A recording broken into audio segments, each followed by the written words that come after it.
horlogerie Ulysse Martin aux Galeries Lafayette. Je veux d'abord remercier M.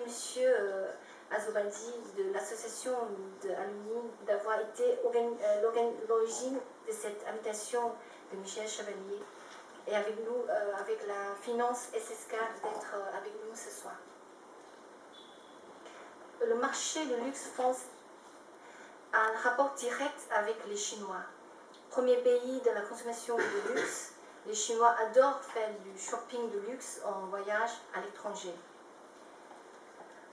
Au Galeries Lafayette, ce phénomène est très fort sur le marché de l'horlogerie, le secteur dans lequel je travaille. Les Galeries Lafayette sont plutôt axés sur le développement du marché touristique et en partenariat avec les tours opérateurs chinois. Cette clientèle représente environ 30% de chiffre d'affaires par an.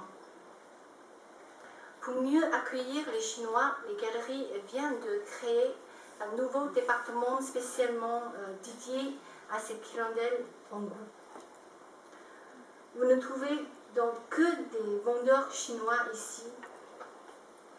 Les personnels de sécurité et de détaxe sont tous invités à apprendre quelques mots, quelques bases en chinois pour pouvoir communiquer.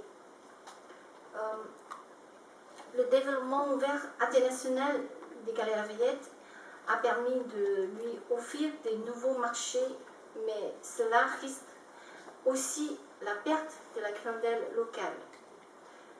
Donc, comment attirer toujours plus de touristes? Comment ne pas perdre la clientèle locale? Ce sont les deux axes de développement actuels des Galeries Lafayette. Si vous venez un jour aux galeries, vous verrez le rez-de-chaussée constitue le flux de trafic le plus important du magasin. Il n'y a que 3 secteurs au rez-de-chaussée. Il y a maroquinerie, beauté et horlogerie, joaillerie, soit plus de moitié du chiffre d'affaires global du magasin. Pour augmenter la fréquentation du secteur horlogerie et joaillerie, les galeries ont leur technique.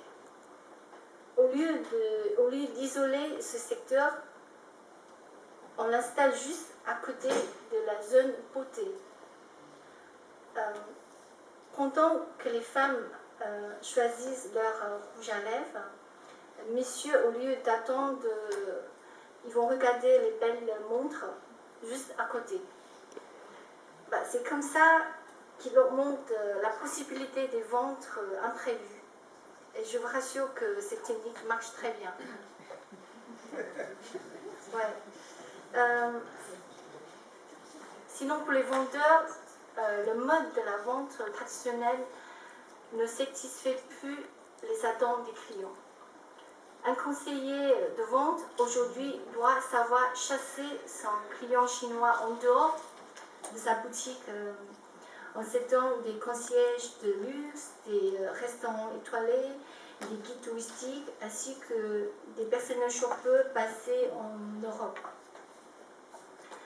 En dehors de ça, nous devons aussi créer de l'activité sur Facebook, Instagram et WeChat pour faire parler de la marque, pour montrer les produits, pour maintenir la communication et trouver les clients potentiels.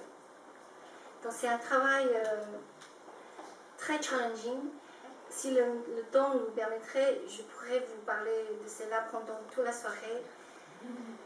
Et sans doute dans le cocktail. À tout à l'heure. Merci.